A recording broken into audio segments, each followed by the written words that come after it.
Tech Sounds presenta Con su permiso.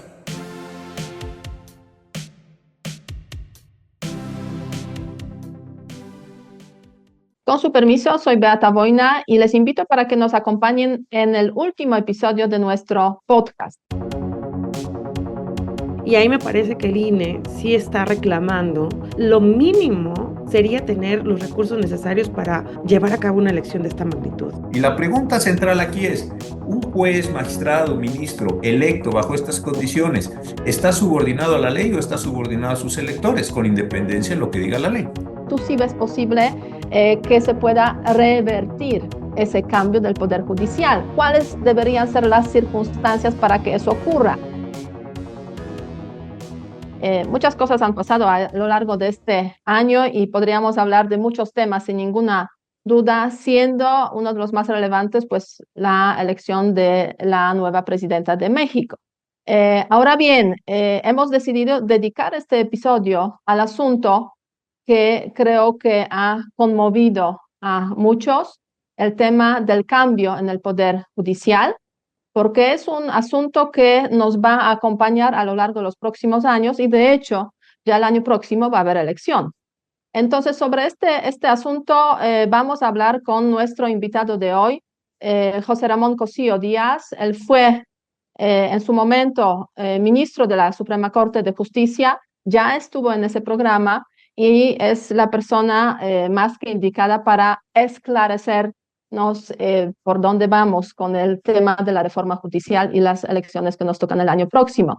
Y también en este último episodio me acompaña Azucena Rojas Parra, nuestra compañera del podcast, y juntas vamos a intentar esclarecer este asunto. José Ramón, ¿en qué consiste el cambio del Poder Judicial? Para como que brevemente hacer un resumen en qué punto estamos y a partir de ahí ya vamos a ir viendo diferentes aristas de este aspecto. Primero que nada, muchísimas gracias por la invitación. Me da mucho gusto volverlas a ver en estos podcasts que son tan interesantes. ¿En dónde estamos? Bueno, se ha concluido con todos los procesos de reforma constitucional y se están por aprobar las leyes, o al menos 3 leyes que tienen que ver con la manera en la que se van a elegir, se van a controlar y se van a disciplinar a los juzgadores que serán electos el próximo mes de junio del año 2025 mediante una elección popular y directa. Hay una gran cantidad de incertidumbres en este momento. ¿Por qué? Porque el INE ha solicitado una ampliación muy importante de presupuesto que se le negó. Ha solicitado la ampliación de los plazos para las elecciones por lo complicado, lo grande que son estas elecciones, y se le negó, de forma tal que se están generando problemas de carácter técnico, logístico para estas situaciones. Parece ser que, a diferencia de lo que se dijo en algún momento, la reforma no la van a posponer, mucho menos la van a evitar. La nueva manera de elegir a los jueces va a estar en el corazón, y también parece ser que, pues, lo que encontraremos es que a partir del 1 de septiembre del año 2025 tendremos un nuevo Poder Judicial federal y, en algunos casos, en las entidades federativas. Entonces, tú estás comentando, José Ramón, de que pues básicamente podríamos decir el proceso ya ha empezado, a pesar de que aún quedan algunas leyes por aprobarse.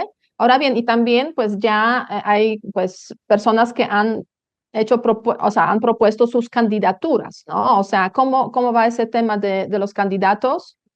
Por una parte, y por otra parte, ¿de qué, digamos, tamaño del cambio estamos hablando en términos estadísticos? O sea, ¿cuántas personas se van a elegir cuando nos referimos sobre todo al tema del Poder Judicial a nivel federal? Mira, lo que sucedió es lo siguiente. Primero se pensó hacer, conforme a la iniciativa del presidente López Obrador, una sola elección extraordinaria en junio del año 2025. Esto era un volumen tan extraordinariamente grande, tan complejo, tan difícil, que se tomó la decisión, y qué bueno que lo preguntas, de partir la elección en dos. Una mitad de los juzgadores federales, aproximadamente 850 personas, serán electas en el mes de junio del año 25, y la segunda mitad en el mes de junio del 27, cuando venga la elección para renovar a la Cámara de Diputados. Esto es interesante porque el número de personas que están en competencia son, pues eso, 850, y conforme a la determinación se tienen que proponer varios nombres para cada una de las posiciones, en principio 6. Si multiplicamos 860 por 6, pues el número resultante es el de las personas que veríamos en las boletas para elegirse de acuerdo con los circuitos judiciales. Y la manera en la que han encontrado o se estableció para elegir o para llevar a cabo esta elección es de la siguiente manera. Lo que se abrieron son unos comités de evaluación en cada uno de los poderes de la federación, poder ejecutivo, poder legislativo y poder judicial, para que se analicen las solicitudes de las personas que se quieran postular a los cargos. Estas personas que finalmente resulten seleccionadas por estos comités de evaluación serán los que, de acuerdo con las boletas que elabore el INE, se pondrán a nuestra disposición para que nosotros en su momento podamos votar. Esto suena muy fácil, pero realmente es muy complicado en términos logísticos. Ya ha estado generando muchos problemas. Hay una repetición de los nombres. Hay personas que realmente se vieron forzadas, según se ha estado denunciando públicamente, a inscribirse, otras personas que no tienen experiencia ni requisitos, etcétera. Pero lo que sí resulta muy complicado o son dos cosas. La primera es la geografía electoral. ¿Por qué se dice que los jueces van a tener, y magistrados y ministros, van a tener que ser electos, sobre todo los primeros jueces y magistrados, mediante o a partir de los circuitos judiciales? Esto es delicado porque los circuitos judiciales no coinciden con la geografía electoral. Son dos geografías distintas y pueden suceder casos en donde ahí surjan problemas. La segunda cuestión es el número de personas. Si tú vas a votar, te van a dar una boleta por cada una de las posiciones que se esté juzgando o una boleta general, pero tú tendrás que decir, yo voy a votar en este caso por el juez primero de distrito en materia administrativa del primer circuito, segundo circuito, tercer circuito, el que corresponda, y te van a dar una lista de 6 nombres para que tú escribas, esto sí es así, escribas el nombre de quien tú creas que está más capacitado o te parezca que es la mejor opción para tu elección. Entonces, aquí se va a presentar un problema muy serio en términos logísticos de el número de urnas, los escrutadores, el control sobre los gastos y los recursos, etcétera, etcétera, etcétera. Y esto es algo que pues está generando, desde luego, una enorme preocupación. Ahí es donde en este momento se están haciendo las depuraciones para saber quiénes son los que a final del día van a ser electos. Entonces, si quiere, lo dejo aquí porque esto creo que sí conviene mucho. Yo me atrevo a sugerirles, ustedes conducen el programa y lo conducen muy bien,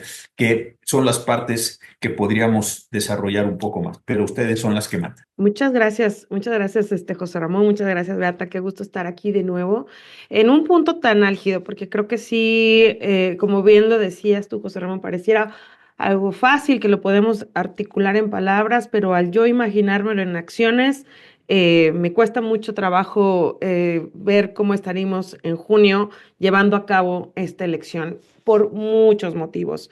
En primer lugar, por esta parte de la selección. Y antes de la selección, y algo que está ahorita como muy en boga, es el tema del presupuesto, ¿no? Creo que algo que ha caracterizado a la democracia mexicana son sus procesos electorales. Y ahí me parece que el INE sí está reclamando que si van a hacer esta reforma con esta elección, que ya, digamos, sin cuestionarnos el si esto está bien o está mal, lo mínimo sería tener los recursos necesarios para llevar a cabo una elección de esta magnitud. Y creo que por lo que está pasando en la Cámara de Diputados, no vamos a tener esos recursos y se va a ir a un tema, pues, de una elección un tanto raquítica en términos, por ejemplo, de la papelería necesaria para que esto, pues, no caiga en truculencias que tú debes de conocer muy bien. Entonces, de ahí me preocupa, porque si bien es una cosa muy distinta que no hemos tenido, ya el presupuesto, pues, está viendo mermado. La otra es, me parece que no tenemos información de cómo vamos a saber quiénes son estos jueces y qué competencias tienen. No sé si ya haya algún mecanismo por medio del cual nosotros podamos tener alguna idea de quiénes son estas personas y quiénes van a ser los mejores. Por ejemplo, en términos electorales, que es lo que más conocemos cuando son campañas, nos ayuda, sabemos que las campañas, muchas veces la gente no tiene tiempo de ponerse a ver quién es cada quien, pero hay señales que nos dicen quiénes son sus partidos políticos, a lo mejor su carrera, que más o menos la conocemos, las mismas propias campañas de mercadotecnia política. Me parece que para esta elección no se va a permitir tener eso. Y lo otro, generalmente en las elecciones lo que más nos piden es: acude usted a votar, fórmense en la fila y señale con una cruz por quién va a votar. Me preocupa lo que nos comentas ahorita de anote el nombre, porque ahí puede haber muchísimos errores, no todas las personas escribimos igual, eh, me imagino que va a haber faltas de ortografía. ¿Qué va a pasar con eso? ¿Al caso todo va a quedar en manos de personas para corregir estos errores? Bueno, creo que hice muchas preguntas, Mira, yo pero creo que planteas uno de los problemas esenciales de la mecánica y déjame ir por partes. Lo que dice la Constitución es que las personas no pueden recibir dinero ni financiamiento de los partidos políticos, lo cual está muy bien. Segundo, tampoco puede haber un financiamiento privado. Y tercero, lo que se dice es que gozarán de los tiempos oficiales para efectos de poder darse a conocer. Si uno se da cuenta que los que están concursando son un número muy grande de personas, los tiempos de radio, televisión, los tiempos oficiales no van a ser factibles. Nadie va a entender nada de quién está hablando y por qué está hablando y lo que sea. Primer problema. Segundo problema, las personas tienen que establecer algún tipo de contacto con su electorado. Y el contacto es muy delicado. ¿Por qué? Porque se sale a hacer ofertas, como se puede hacer en los partidos, y es muy complicado y muy peligroso que los jueces hagan ofertas sobre la función judicial. ¿Qué es lo que van a decir? Una tontería general como yo voy a aplicar la ley, pues todos van a decir eso. O van a decir, con independencia de lo que diga la ley, yo voy a meter a los criminales a la cárcel, o yo votaría o resolvería una decisión por la pena de muerte. Es decir, ¿qué es lo que van a hacer en las campañas? Aquí hay un problema central. Y el otro problema lo planteas tú muy bien. Si estas personas no se pueden dar a conocer, porque es difícil por estos mecanismos, está la tentación y está la realidad que la hemos visto en las elecciones en todo el país desde el 2015, al menos bien documentadas por diversas instituciones, donde las delincuencias, las de cuello blanco, las de cuello gris, las de cuello lo que tú quieras, todas las delincuencias, supongo yo que estarán altamente interesadas, como lo hacen con diputados, senadores, presidentes municipales, etcétera, en aportar recursos económicos para sus campañas. Y esto significará entonces que, como pasa con los diputados y los senadores, sus relaciones no sean con la ley, sino que sus relaciones sean con los financiadores, con aquellos que les dieron la posibilidad de ser conocidos o con aquellos que, como ha pasado en varias elecciones, amenacen a los electores para que voten por una determinada persona. Ahí la distorsión es total. Y la pregunta central aquí es: ¿un juez, magistrado, ministro electo bajo estas condiciones está subordinado a la ley o está subordinado a sus electores, con independencia de lo que diga la ley? Yo creo que es el problema central de todo. La gente aquí dice, no, pero eso mismo pasa en los Estados Unidos. Y eso es falso, porque en los Estados Unidos, en primer lugar, se eligen pocos jueces, segundo, son de jerarquía inferior, y tercero, y lo más importante de todo, esos jueces actúan a partir del veredicto que emite un jurado.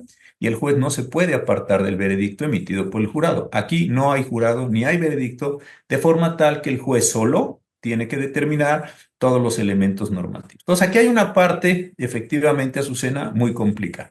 Y está la segunda. Imagine cualquier persona que votó el 2 de junio, los que estamos en la Ciudad de México nos dieron 6 boletas, había seis urnas, y fue una elección, y lo dices tú, con la mediación de los partidos políticos compleja. Nadie puede decir que fue una elección simple, y estaban todos elementos. Aquí no hay eso. Los partidos políticos no pueden decir vote por fulano o perengano, se tendrá que hacer como operaciones encubiertas, y esas operaciones encubiertas, pues desde luego tendrán la complejidad de si las delincuencias y los capitales depredadores y los partidos políticos y todos los despachos de abogados o ciertos despachos querrán tener a sus propios juzgadores para resolver sus propios intereses. Entonces ahí hay un primer problema. Segundo, y lo planteas tú muy bien, las personas no van a marcar cuadros, las personas tienen que escribir nombres. Las personas que no saben leer y escribir quedan fuera. Las personas, y eso es en contra de lo que tanto pregona este gobierno, que está a favor de los pobres, que son las personas que desafortunadamente suelen tener, como lo sabemos, unas tasas mayores de analfabetismo, personas que tienen una pésima letra, personas que pueden tener faltas de ortografía, y eso lo que estás haciendo es ceder a quienes integren las mesas en ese momento, las mesas de casilla, la posibilidad de anular, reconfigurar, asignar los votos. Si adicionalmente a eso las autoridades electorales no te van a tener los presupuestos que quieren, porque a la petición expresa del INE le dijeron que les daban la mitad, pues uno se puede suponer que van a estar en unas condiciones muy precarias las propias autoridades electorales. Quedan sin resolver problemas muy serios que la señora Tadei hace algunos meses se los planteó a los diputados y a los senadores. Va a haber observadores, como pasen las elecciones, va a haber o cuáles son los mecanismos para controlar los gastos de campaña de los candidatos, y todo eso no se ha resuelto ni se va a resolver porque la dinámica uno, que han tomado de acelerar para que pase lo que pase, haya nuevos jueces en 1 de septiembre, no les va a permitir eso. Y en segundo lugar, me parece que ni siquiera se están preocupando de estas cosas porque saben, y aquí viene un problema central, que no hay un umbral mínimo de votación como sí hay en las elecciones para la asignación de diputados, senadores o cualquier otro cargo. Si aquí una persona, en un ejemplo extremo, vota por un juez, por un candidato a juez o magistrado, ese señor gana, porque no hay umbral, no hay un piso. Entonces, me parece que es uno de los temas más desaseados. Y me adelanto a lo que estoy seguro, por lo que las conozco a las dos, lo inteligente que son, me van a hacer una pregunta obvia. Entonces, ¿para qué es la elección? Y entonces creo que con todos esos elementos que ustedes han planteado, la respuesta es ya bastante obvia. Es para tener un control político sobre una rama que hasta ahora, con todas sus dificultades, todas sus debilidades, todas sus carencias, tenía algunos visos de independencia. Sí, eso sin ninguna duda. O sea, esa reforma, yo la verdad es que intento evitar la palabra reforma, porque reforma implica mejorar algo en ese contexto. Es un cambio en el poder judicial que básicamente implica pues una pérdida de independencia y probablemente imparcialidad de los jueces, digamos, magistrados, ministros que salgan de esta elección 2025-2027. Ahora bien, en ese contexto, pues México está haciendo un experimento raro, sorprendente, un experimento, podríamos decir, casi a escala internacional, porque realmente prácticamente no existen países donde tengamos ese tipo de elecciones directas de las jueces, excepto Bolivia, y pues ha funcionado mal, básicamente ese sistema. José Ramón, tú, a pesar de toda la crítica que se ha vertido sobre ese cambio del Poder Judicial, ¿ves algunos elementos positivos que se podrían rescatar? O sea,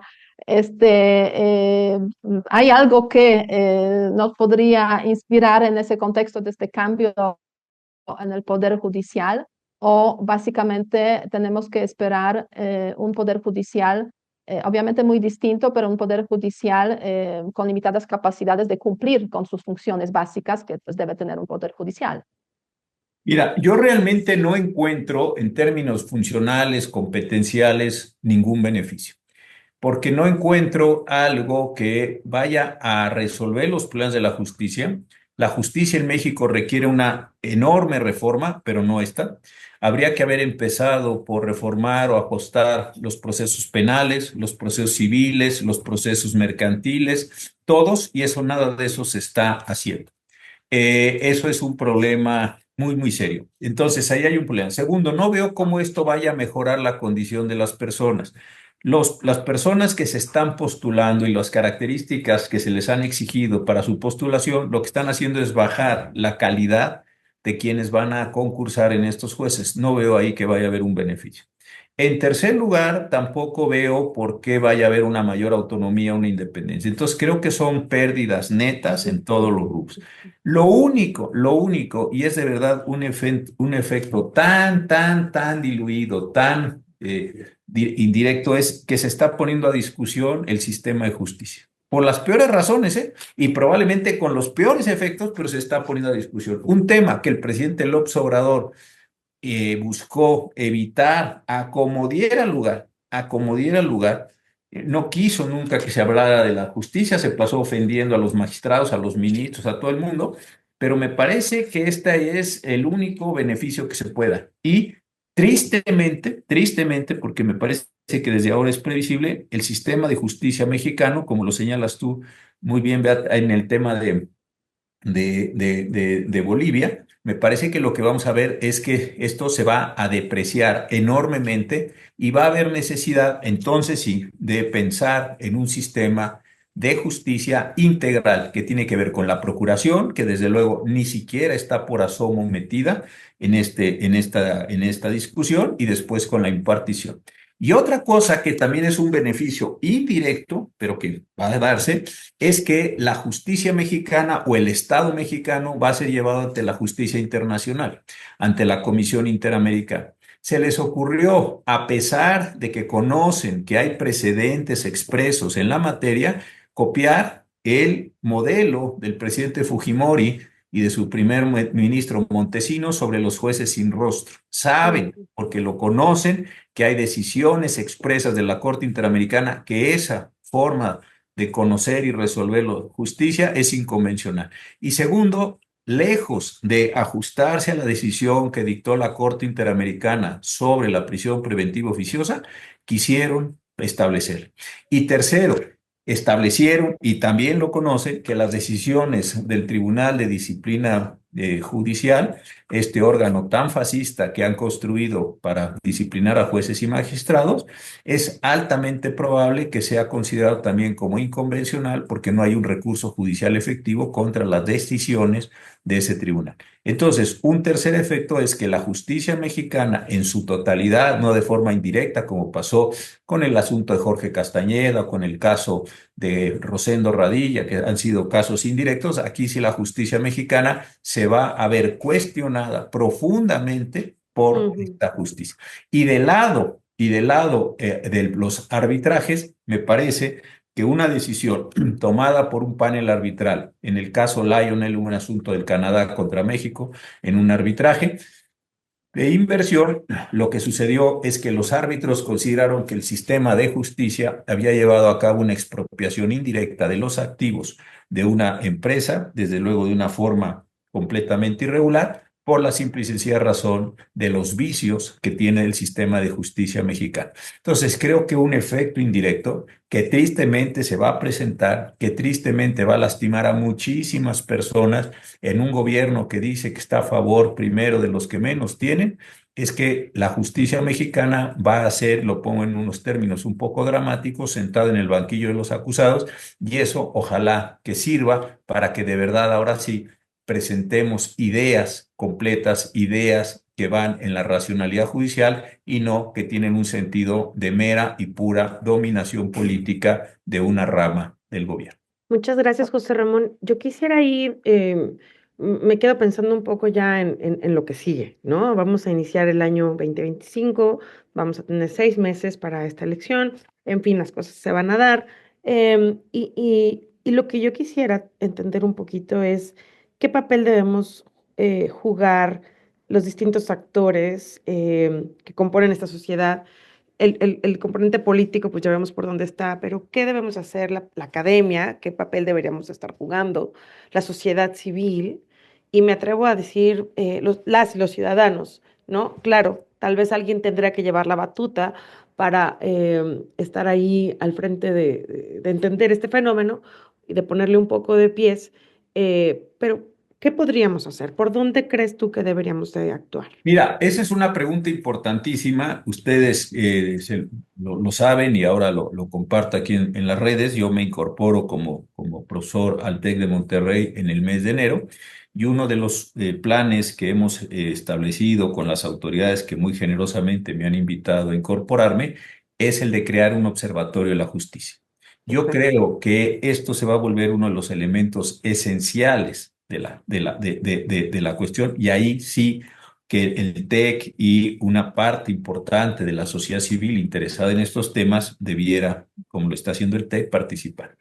Y esto tiene dos dimensiones. Una muy inmediata que tiene que ver con toda la elección de jueces, magistrados, ministros, los procesos, la forma en que se llevaron. Eso es un observatorio de los Ujú. procesos. Pero una vez que estas personas estén sentadas en la silla en el mes de septiembre del año 25, viene yo creo que el tema central y para mí parte de esta reflexión. La democracia mexicana, queramos o no queramos, que se construyó en la transición y con la transición pudo establecer unas muy sólidas instituciones, órganos constitucionales autónomos, un poder judicial que protegió muchos derechos, etcétera. Esta democracia que está terminando en este gobierno y en el anterior, le está entregando a la cuarta transformación una gran cantidad de activos. Estos activos son, en mi metáfora, desde luego, derechos humanos, autonomías judiciales, etcétera. Creo que el observatorio debe cumplir, entre otras funciones, la de ser un auditor, y voy a usar otra metáfora, de una especie de acta de entrega-recepción que la democracia mexicana le está dando a la cuarta transformación. Ujú. Es decir, nosotros, todos los que participamos, colaboramos en esto, les entregamos niveles, estándares mínimos, etcétera, de derechos humanos, división de poderes, sistema federal. Creo que el observatorio debe observar, y no es redundancia, qué es lo que hicieron con ese capital, con esa herencia que están recibiendo. Y esto sí me parece central. ¿Por qué? Porque yo creo que este modelo va a fracasar y va a fracasar rotundamente porque en poco tiempo se van a dar cuenta sus propios impulsores que todo aquello que creen que van a tener como puro o mero control político sobre los jueces, se van a dar cuenta que va a entrar en una centrifugadora. Y en esa Ujú. centrifugadora va a haber capitales, depredadores que van a tener sus jueces, delincuentes de muchas organizaciones, bandas y espectros que van a tener sus jueces, despachos que van a tener sus jueces y que los políticos que hoy creen que se van a hacer del juego judicial no lo van a controlar, como pasó precisamente en Bolivia, Mm. donde los que acabaron metiendo a la cárcel al MAS y todos sus compañeros fueron los propios jueces que ellos pensaron que eran muy demócratas. Me parece que los niveles de ignorancia, de corrupción que vamos a ver son tan grandes que va a tener que venir una contrarreforma. Y en ese momento sí me parece que el observatorio puede tener una enorme importancia para la reconstitución de lo que va a venir. Entonces, creo que este observatorio al que yo pienso dedicarme en los próximos años, gracias a la cobertura, a la invitación muy generosa del TEC, puede servir tanto para constituir el acta de entrega-recepción, uno; dos, para observar cómo se presentó o se dilapidó el capital, dos, recibido por ellos; y tres, para tener algunas bases de la reconstitución de todo esto que indefectiblemente va a tener que darse, porque este es un experimento que desde hoy uno prácticamente puede decir que es fallido. Muchas José gracias. Ramón, yo creo que es importantísimo lo que estás comentando. Efectivamente, el Observatorio de Justicia va a ser una pieza institucional en el TEC, pero también para que sirva para un público mucho más amplio y interés de México mucho más amplio, clave en este contexto. Y lo que estás comentando va justo con la pregunta que yo quise hacerte, tomando en consideración también que hay varios países que han intentado someter al Poder Judicial, el caso de Polonia, yo vengo de Polonia, y ahora se está, podríamos decir, revirtiendo el proceso, ¿no? Básicamente a raíz de las elecciones del año pasado, nuevo gobierno, etcétera, como que regresar a cómo era el Poder Judicial, cómo funcionaba de manera independiente. Entonces, en ese contexto, la pregunta, o sea, tú sí ves posible, yo también veo posible, pero quiero asegurarme de tu parte, tú sí ves posible que se pueda revertir ese cambio del Poder Judicial. ¿Cuáles deberían ser las circunstancias para que eso ocurra? Me imagino que fracase el funcionamiento en primer lugar, que haya también como quizás nuevas fuerzas políticas, pero igual desde dentro del sistema que tenemos hoy en día se pueda hacer como esa reversión. A ver, José Ramón. Mira, yo lo que veo es que la reforma, primero, es muy mala porque nunca tomó en cuenta todo el tema de la procuración de justicia. El Mm. presidente López Obrador construyó un discurso como diciendo todos los males que le pasan al país en todas sus dimensiones obedecen a los jueces. La nueva clase política que llegó conmigo, estas son palabras, voy a decirlo así, del presidente López Obrador, es buena, es respetable, es decente, tiene todas las características. Y si esto no caminó bien es porque había un conjunto de jueces depredadores horrendos que destruyeron todos los intentos. Quisieron parar las obras simbólicas del presidente, etcétera. Y esto la verdad es que no se corresponde con la realidad. En el sexenio del presidente López Obrador y en lo que va de este sexenio no se ha hecho un solo cambio a las fiscalías en ningún sentido. No han cambiado las policías y estamos en una situación donde la Guardia Nacional sigue sin mostrar su completa efectividad porque lo que se dedica a hacer son patrullajes disuasorios y creo que tienen muy poco sentido. Entonces, si una situación tan complicada como la de México no se diagnostica bien y no se enfrenta bien, pues evidentemente lo que vamos a tener es varias cosas. Uno, que se van a dar cuenta que con sus nuevos jueces no van a resolver la situación de la justicia y de la inseguridad, de la violencia, porque ahí no estaban y ni nunca estuvo el problema. ¿Qué es lo que van a seguir haciendo? Bueno, pues con sus prisiones preventivas oficiosas van a seguir llenando la cárcel de presuntos responsables para con esas condiciones.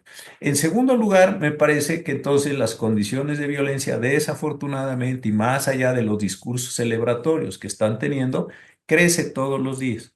Tercero, esto ya no es solo un problema que tiene que ver con las personas, como se pasaron diciéndonos que entre ellos se mataban, que todos eran delincuentes. Es mucho más complicado que eso. Y eso sí me parece que va a tener o ya tiene efectos muy serios sobre productividad, sobre inversión, etcétera, etcétera. Entonces creo que ahí hay varios componentes que se van a dar. En segundo lugar, me parece que muy pronto se van a dar cuenta que los jueces no son de ellos, que los jueces son unos de los delincuentes de la banda A o del grupo o del cártel, y otros son del B, y otros son del C, y otros son del D, y donde va a ser muy poco posible establecer controles disciplinarios frente a la enorme cantidad de casos que se van a dar. Y ese me parece que va a ser un momento de mediano plazo, ni siquiera de largo plazo. Y ahí entonces sí me parece que ojalá fuera en este sexenio que la doctora Sheinbaum finalmente se diera cuenta de la gravedad de las cosas, no siguiera repitiendo simplemente lo que es el guión del sexenio anterior y nos pudiera entonces sí, o pudiera entonces sí presentar una reforma integral de procuración e impartición de justicia. Y si esto no es así, pues entonces habría que esperar a los resultados de la elección intermedia o los resultados que se van a dar dentro de 6 años en una elección para esto. Ahora, México y ninguno de ustedes y nadie que nos esté viendo lo desconoce, estamos viviendo en una situación de una geopolítica muy complicada. La Ujú. geopolítica tiene diversos ámbitos de presión. Estamos en una situación donde hay un déficit público que está rondando el 5%, poco más, donde no van a ser sostenibles estas condiciones económicas ni las cuestiones del bienestar. Creo que tendrá que llegar un momento de responsabilidad política en donde simple y sencillamente se haga la pregunta de, ¿es posible con este sistema de justicia electoral, político, demagógico, de puro control, mantener las condiciones de paz y de convivencia de un país de 130 millones de habitantes o no? Yo creo que la Sí, respuesta es bastante obvia. sí, es un dilema frente al cual seguramente en algún momento pues tendrá que Que toparse. al que tendrá que responder Sí, el gobierno. Así es. Nos queda totalmente. poco tiempo, pero Azucena, si quieres una corta pregunta, última Sí, para ir cerrando. El sí, sí, tema sí. es Es importantísimo. importantísimo. Yo más que una pregunta, pues una felicitación al TEC de Monterrey por tomar pues esta iniciativa y al lado tuyo, José Ramón, No, al contrario. y nos sumaremos, ¿no? Seguramente hoy son días de graduaciones, tuviste la fortuna de venir a nuestro campus a visitar Sí, sí, estudiantes sí. y la verdad es que es lo que queremos, brindarles esa esperanza y de que a través de la ciudadanía, a través de estos monitoreos, a través de los datos, podemos hacer mucho y no dejar de observar lo que está pasando, que al final, pues el gobierno es de nosotros, de todas y todos, ¿no? Exactamente. Muchas gracias. No, gracias a ustedes, lo que a mí toca, ya a partir de enero ya estoy completamente en Buenísimo. el TEC y bueno, ejercicios como este, ojalá que lo repitamos, la verdad es que He disfrutado muchísimo las preguntas, la conversación. Otro día me dejan a mí entrevistarlas a ustedes, que también se vale, y entonces podemos tener Claro que sí. una conversación sobre estos temas. Y de verdad, muchísimas gracias. Quedo muy contento de esta entrevista. José Ramón, muchísimas gracias. Azucena, muchísimas gracias. Y a mí me toca, obviamente, cerrar este último episodio de nuestro podcast de 2024, deseando a todos los que nos escuchan lo mejor. Felices fiestas, feliz año y nos vemos en 2025 sin falta. Así que hasta luego y lo mejor de todo el equipo. Hola, Somos Eduardo Aguiñaga, Eva Guerra y Alicia Galindo. y te invitamos a escuchar Territorio Negocios. Un podcast que analiza las tendencias y transformaciones empresariales en México y América Latina. Territorio Negocios es parte de Tech Sounds Podcast. La barra oficial del Tecnológico de Monterrey. Muchas gracias al equipo del Tecnológico de Monterrey. Denle seguir a este podcast, compártenlo y activen la campana de notificaciones para no perderse ningún episodio. Recuerden que siempre los leemos en los comentarios de Spotify y en las redes sociales de la Escuela de Ciencias Sociales y Gobierno. Productora ejecutiva Lisbeth Siller. Productora de Con su permiso Artemisa Padilla y Nadia Rodríguez. Diseño Lisette Rodarte. Analíticos y alianzas Lilia Martínez. Postproducción Max Pérez y Marcelo Segura.